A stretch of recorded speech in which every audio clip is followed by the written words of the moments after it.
네, 오늘 열왕기하 7번째 시간입니다. 오늘도 예배에 동참하신 우리 모든 믿음의 가족들을 축복합니다. 네, 오늘도 말씀을 통해 우리를 고치시고 회복하시고 세임 주시는 하나님의 은혜를 충만히 누리시기를 바랍니다. 아멘. 지난 시간에 우리는 여호람과 엘리사가 만나는 장면을 나눴어요. 엘리사를 만난 여호람은 여전히 하나님을 원망합니다. 모든 문제가 하나님께 있으니, 하나님께서 이 문제 주셨으니 하나님께서 해결해 주세요 라고 따져요. 여전히 자신의 죄를 깨닫지 못하는 모습입니다. 이 엘리사가 뭐라고 했죠? 내가 여호사밧의 얼굴을 봄이 아니면 당신 쳐다보지도 않아. 그렇죠? 여호람이 아니라 내가 남유다의 왕인 여호사밧 때문에 하나님께 기도하지 당신 때문에 하는 거 아니야, 이렇게 얘기해요. 여기서 우리는 중요한 사실을 확인했죠. 하나님은 예나 지금이나 신실한 믿음의 사람들을 통해서만 일하십니다. 하나님 앞에서 정직히 살아가는 자들을 통해 하나님의 뜻을 이루시고 그가 속한 공동체를 살리시는 거예요. 그런데 여기서 또 한 가지 우리가 깨달은 사실이 있어요. 그렇게 보면, 따지면 지금 여호사밧의 믿음이 썩 좋은 상태가 아니에요. 하나님께서 여호사밧을 보고 도움 요청을 들어주신다고 했는데 그 정도로 지금 여호사밧의 믿음이 훌륭한 믿음은 아닙니다. 지금 불순종한 거잖아요. 하나님께 묻지 않고 여호람과 손을 잡고 지금 모압을 치려 하는 것, 이것 자체가 불순종인데, 그럼에도 불구하고 하나님은 왜 여호사밧을 보시고 도우시는가? 두 가지 이유가 있다고 했어요. 첫 번째는 그럼에도 불구하고 여호사밧은 인생의 고난을 만났을 때 가장 먼저 하나님을 찾았기 때문이에요. 마치 다윗이 자신의 죄가 만천하에 드러났을 때 그 자리에 엎드려 회개했듯이 여호사밧 역시 문제가 생기자 하나님을 먼저 찾았어요. 그래서 하나님은 그를 보시고 도우시는 거예요. 두 번째 이유는 다윗과의 약속 때문이라고 했습니다. 다윗과 약속한 대로 다윗의 후손을 하나님께서 지켜주시겠다고 약속하셨기 때문에 여호사밧을 지금 지켜주시는 거예요. 저와 여러분도 똑같습니다. 우리도 불순종할 때가 있잖아요. 불순종으로 무너지고 자빠질 때가 있습니다. 그럼에도 불구하고 우리가 아주 무너지지 않는 이유는 우리를 향하신 하나님의 사랑과 약속 때문에, 하나님의 강하신 손이 우리를 붙드시기 때문입니다. 그래서 우리를 끊임없이 회개의 길로 인도해 주시는 거예요. 그리고 우리와 영원토록 주님이 함께 하신다고 약속하셨잖아요. 그 약속이 있기 때문에 하나님은 우리를 내버려 두지 않으시는 것이죠. 그러므로 사랑하는 여러분, 우리도 여호사밧처럼 나를 통해 나와 내 주변을 살리실 하나님을 믿으시고 매 순간 하나님과 동행하시길 바랍니다. 그래서 우리의 삶이 끊임없이 하나님을 따라서 하나님의 뜻을 이루는 복된 인생들 다 되시기를 주님의 이름으로 간절히 축원을 드립니다. 아멘. 오늘은 하나님께 도움을 구하는 여호람과 여호사밧에 대한 하나님의 응답, 하나님의 반응을 기록하고 있습니다. 먼저 15절을 다시 보시면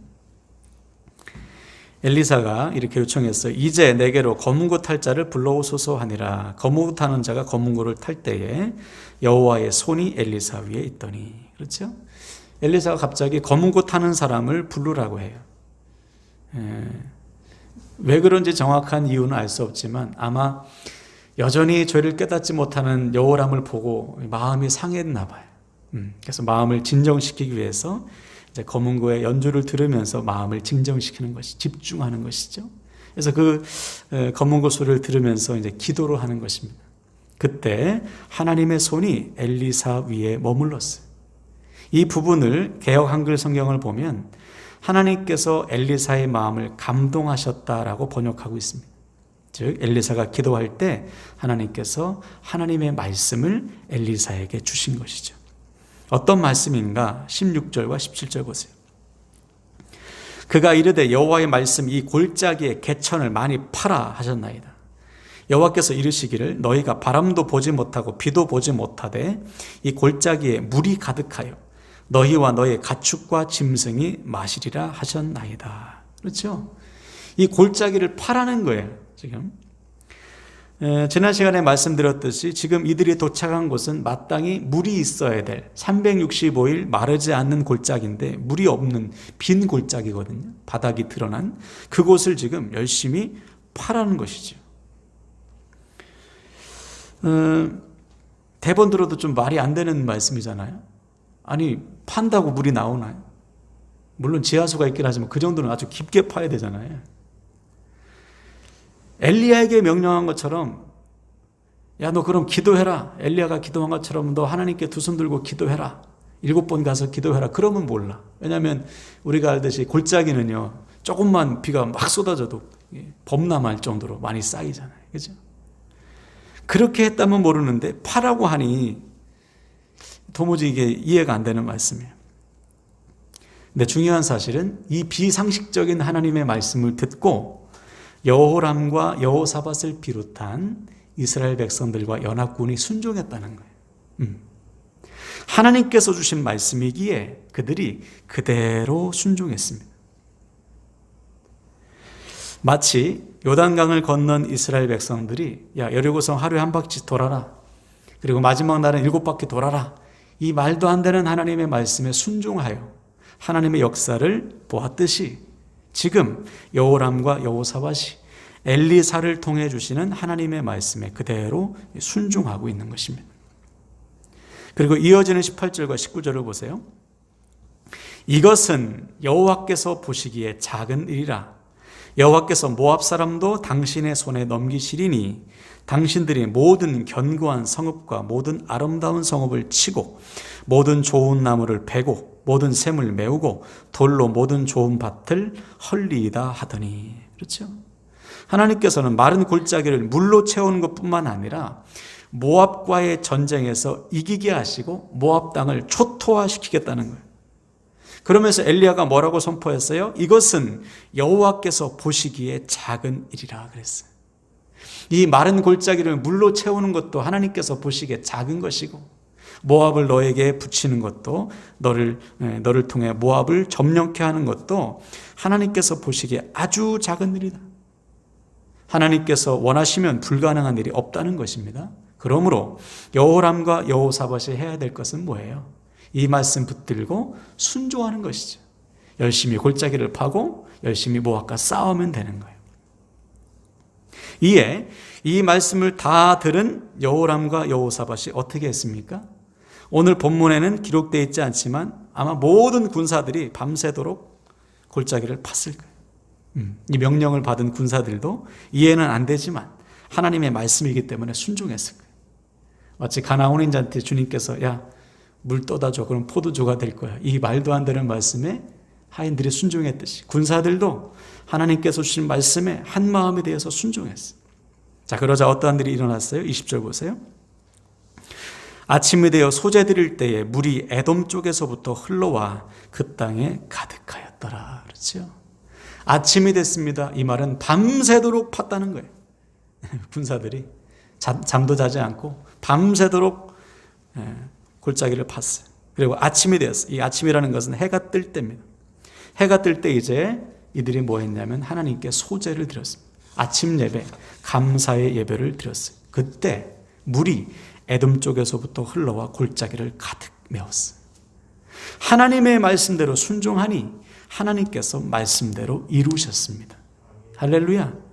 이거죠. 믿음의 역사는 단순합니다. 하나님의 말씀에 순종할 때, 그대로 순종할 때 우리의 삶에 하나님의 역사가 나타나요. 그러니 이 장면을 한번 상상해 보세요. 밤새도록 말씀에 순종하여 골짜기를 파고 이제 하나님께 감사의 예배를 드릴 때 하나님의 말씀대로 물이 에돔 쪽에서부터 흘러와 가득 찬 그 모습을 보고 사람들이 얼마나 놀랐을까. 하나님의 살아계심을 경험하지 않았겠어요? 우리 인생도 마찬가지. 우리가 해야 될 것은 하나님의 말씀에 순종하는 것입니다. 하나님의 말씀에 그대로 순종하여 말씀대로 이루시는 하나님을 믿고 감사의 예배를 드리는 거예요. 그때 우리의 삶에도 오늘 본문과 같은 믿음의 역사, 믿음의 기적이 일어날 것을 믿으시길 바랍니다. 자, 그런데 또 한 가지 약속이 하나 남았죠. 어떤 약속입니까? 하나님께서 골짜기를 채우는 것은 작은 일이라고 했어요. 더 큰 일을 행하시는데 그것은 바로 모압과의 전쟁에서 이기게 하시는데, 이길 뿐만 아니라 모압의 모든 땅을 점령케 하신다고 했거든요. 근데 이 말씀도 선뜻 이해하기 어려워. 아니, 어떻게 하라는 것인지, 어떻게 해서 모압을 차지하게 하실 것인지 방법을 알려주시진 않았어요. 그러니 이들이 싸움 준비하지 않고 지금 예배 드리고 있잖아요. 어떻게 싸워라, 하다못해 뭐 10바퀴 돌아라, 뭐 이렇게 말씀하시든지. 근데 아무 말씀도 없어. 그냥 이기게 하시겠다는 거예요. 싸우면 이긴다. 그러자 어떠한 일이 일어납니까? 22절과 23절을 보세요. 아침에 모압 사람이 일찍이 일어나서 해가 물에 비침으로 맞은편 물이 붉어 피와 같음을 보고 이르되, 이는 피라, 틀림없이 저 왕들이 싸워 서로 죽인 것이로다. 모압 사람들아, 이제 노력하러 가자 하고. 그렇죠? 아침이 됐습니다. 해가 뜨니까 모압 사람들이 일어나서 반대편 진영을 봤어요. 근데 골짜기에 피가 가득한 거예요. 이유는 골짜기에 채워진 물에 아침 햇빛이 비치니까 물이 붉게 보였던 거예요. 더욱이 전날에는 마른 골짜기였잖아요. 밤새 비 한 방울 안 왔잖아요. 근데 갑자기 물이 가득하고, 갑자기 거기에 피가 가득한 것처럼 보이니까, 아, 저 사람들이, 연합군들이 서로 마음이 안 맞아서 싸웠구나. 이제 우린 가서 저들은 다 죽었으니 노력하러 가자. 이렇게 된 거예요. 하나님께서 비를 내리시지 않겠다는 이유가 여기 있는 것이죠. 비 내렸으면 모압 사람들이, 아, 저 비구나, 비 내려서 그렇구나, 피라고 볼 수 없지.